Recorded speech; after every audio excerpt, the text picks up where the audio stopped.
Warahmatullahi wabarakatuh. Salam sejahtera bagi kita semua. Om Swastiastu, Namo Buddhaya, salam kebajikan. Yang terhormat Bapak Sigeng PD selaku dosen pengampu mata kuliah perkembangan individu dan rekan-rekan mahasiswa yang berbahagia. Sebelumnya, izinkan saya memperkenalkan diri. Nama saya Rahma Nazmah Pramudita, perwakilan dari kelompok 3 selaku moderator dalam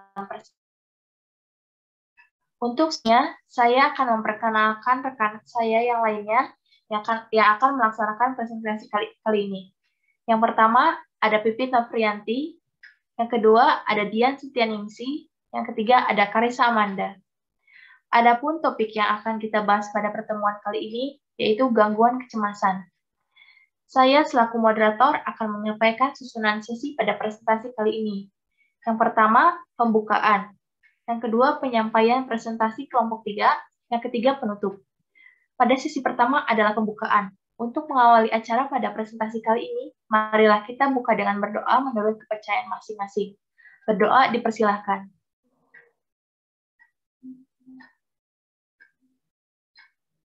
Berdoa dicukupkan. Pada sesi kedua adalah penyampaian presentasi yang telah dipersiapkan oleh kelompok 3. Untuk itu, saya selaku moderator sekaligus pemateri pertama akan menyampaikan materinya. Seperti yang kita tahu bahwa di masa anak-anak, di masa sekolah dasar atau sekolah menengah pertama atau SMP, sering kita jumpai anak-anak yang mengalami masalah psikologis. Masalah tersebut timbul dipengaruhi oleh beberapa faktor. Salah satu masalah psikologis yang muncul pada anak sekolah dasar atau sekolah menengah pertama yaitu gangguan kecemasan. Berdasarkan pengamatan saya pada saat sekolah menengah pertama atau SMP, saya melihat teman saya yang menunjukkan gejala-gejala seperti seperti mengalami gangguan kecemasan. Contohnya, ketika ia dipanggil oleh guru untuk diminta mengemukakan pendapatnya tentang suatu materi pembelajaran atau ditanya tentang apapun itu, respon yang diberikannya langsung terlihat kaget, panik, keringat dingin, wajah langsung pucat, dan anggota tubuhnya seperti tangan yang dikibas-kibaskan ataupun dikepal, kaki yang dihentak-hentakan, dan duduk terasa resah. Ia sering merasa tidak percaya diri, memikirkan sesuatu secara berlebihan yang hal tersebut belum tentu terjadi, mudah putus asa untuk melakukan sesuatu atau mengerjakan, khususnya di bidang akademik. Selain itu, dia takut memulai sebuah percakapan dengan orang lain yang tentunya belum dikenalnya, bahkan teman yang sudah dikenalnya pun dirinya merasa takut, ragu untuk memulai sebuah percakapan. Dia memikirkan bahwa yang diucapkannya takut menyinggung perasaan orang lain.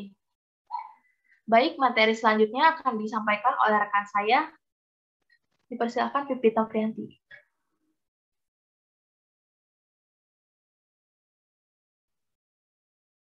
Definisi gangguan kecemasan. Kecemasan merupakan suatu bentuk reaksi emosi dasar yang umum dirasakan oleh setiap orang yang sedang menghadapi situasi yang dianggap mengancam dirinya. Gangguan kecemasan tersebut biasanya dapat terjadi pada individu yang mempunyai rasa ketakutan berlebih terhadap sesuatu yang membuat ia merasa sudah tidak percaya diri apakah dapat menghadapi sesuatu tersebut dengan baik atau tidak.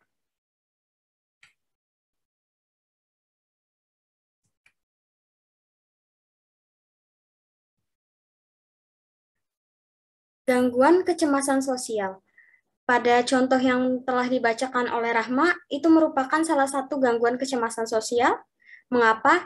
Karena mengalami gugup ketika bertemu orang lain, terutama orang asing, atau orang yang cukup penting. Bahkan orang yang sudah dikenal, yang sudah dekat, biasanya orang yang mengalami gangguan kecemasan sosial ini akan tetap merasa gugup.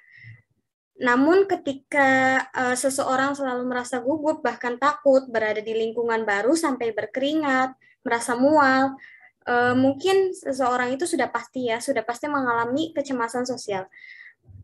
Berbeda dengan rasa malu atau gugup pada umumnya yang berlangsung sebentar, kalau gangguan kecemasan sosial ini berlangsung lama dan terus-menerus.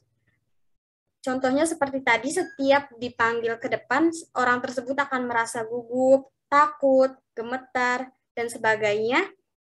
Sumber penyebab dari gangguan kecemasan sosial ini takut diamati, dihakimi, dan dinilai di depan orang banyak. Mengapa bisa hadir? Yaitu karena takut diamati. Terkadang seseorang berpikir ke depannya itu akan buruk, padahal belum tentu buruk. Materi selanjutnya akan dibacakan oleh Dian.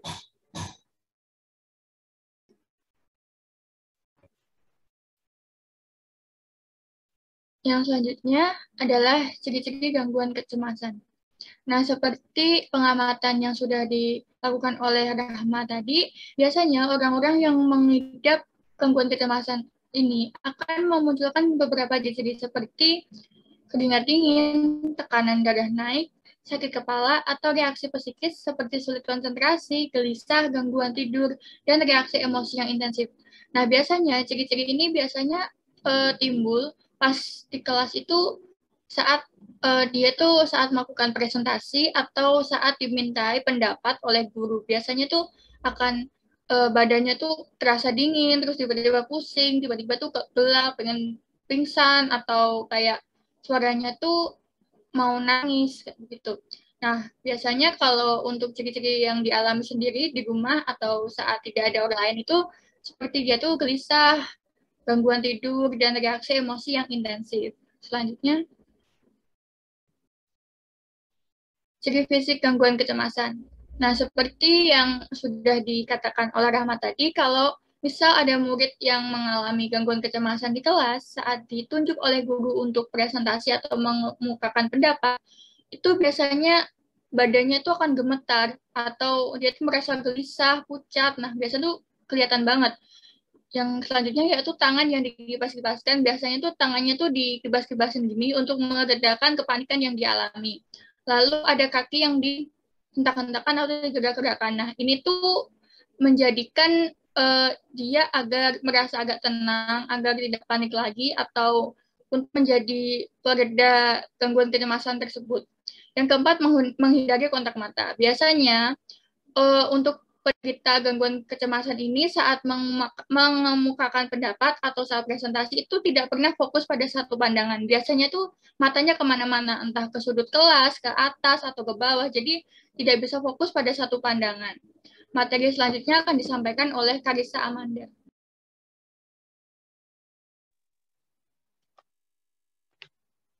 Selanjutnya ada kriteria diagnosis and statistical manual of mental disorder untuk gangguan kecemasan.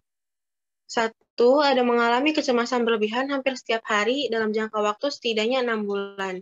Yang kedua, ada sulit mengendalikan perasaan cemas. Yang ketiga, ada perasaan cemas yang mendominasi akan mempengaruhi kehidupan sehari-hari termasuk pekerjaan. Yang keempat, ada mengalami 3 gejala, antaranya adalah uring-uringan, kelelahan, gelisah, otot tegang, atau insomnia bagi orang dewasa, dan satu di antara gejala-gejala tersebut bagi anak-anak. Yang kelima, ada kecemasan yang tidak ada kaitannya dengan kondisi psikologis, seperti PTSD atau serangan panik, penyakit tertentu, maupun penggunaan obat-obatan terlarang. Selanjutnya ada prognosisnya, prognosis gangguan kecemasan. Beberapa data menyatakan bahwa peristiwa kehidupan berhubungan dengan onset gangguan ini. Terjadinya beberapa peristiwa kehidupan yang negatif secara jelas meningkatkan kemungkinan akan terjadinya gangguan. Hal ini berkaitan pula dengan berat ringannya gangguan tersebut. Terjadinya perubahan individu tersebut dalam menangani kecemasan yang ia alami kembali pada dirinya sendiri, karena hanya ia sendiri yang mengerti dirinya sendiri. Selanjutnya, next slide.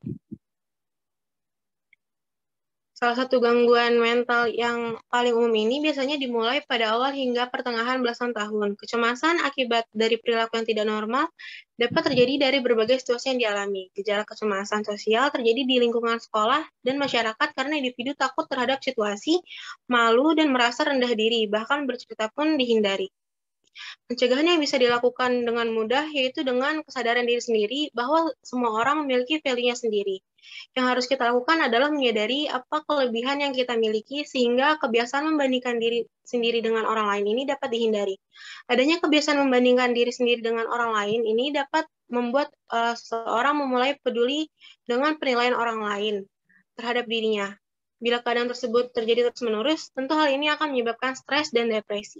Menurut hasil penelitian dari Kemenkes, depresi di kalangan remaja terjadi pada usia 15 hingga 24 tahun sebesar 6,2% dari total penduduk.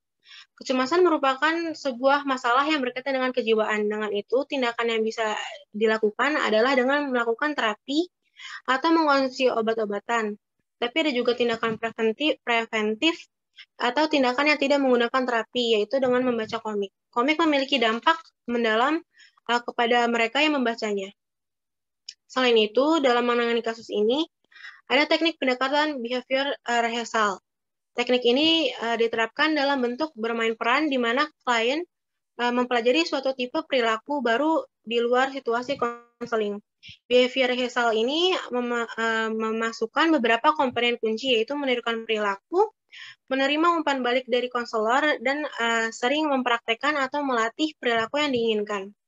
Konseling kelompok dapat memberikan individu berbagai pengalaman kelompok yang membantu mereka belajar secara efektif, mengembangkan toleransi terhadap stres dan kecemasan, dan menemukan kepuasan dalam bekerja dan hidup bersama orang lain.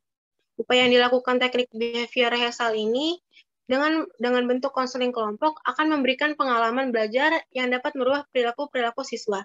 Dengan behavior rehearsal ini yang dilakukan dalam konseling kelompok, konselor mengharapkan konseli merasa aman dengan tindakan yang dilakukan, sehingga dapat menghilangkan rasa cemas yang berlebih, kecemasan berlebih yang dialami oleh konseli tersebut. Sekian pemaparan materi dari saya. Selanjutnya, silakan moderator untuk mengambil alih. Baik, karena penyampaian materi sudah selesai, sesi selanjutnya itu penutup. Sebelumnya, saya akan menyampaikan kesimpulan pada presentasi kali ini, yaitu kecemasan merupakan suatu bentuk reaksi emosi dasar yang umum dirasakan oleh setiap orang yang sedang mengalami situasi yang dianggap mengancam. Ciri fisik gangguan kecemasan terdiri atas gemetar seluruh tubuh, tangan yang dikibaskan atau dikepal, kaki bergerak-gerak, dan menghindari kontak mata. Tangan yang dikibaskan atau selain itu ada cara penanganannya, yaitu dapat dilakukan dengan kesadaran diri sendiri, melakukan terapi, mengonsumsi obat-obatan, membaca komik, dan pendekatan behavior rehearsal. Tidak terasa kita sudah berada di penghujung sesi. Saya selaku moderator mengucapkan terima kasih kepada kelompok 3 yang telah menyampaikan presentasinya. Dengan harapan apa yang sudah disampaikan semoga bisa bermanfaat untuk kita semua. Apabila dalam penyampaian terdapat salah kata dan juga kekurangan, saya selaku moderator mohon maaf yang sebesar-besarnya. Akhir kata, wassalamualaikum warahmatullahi wabarakatuh.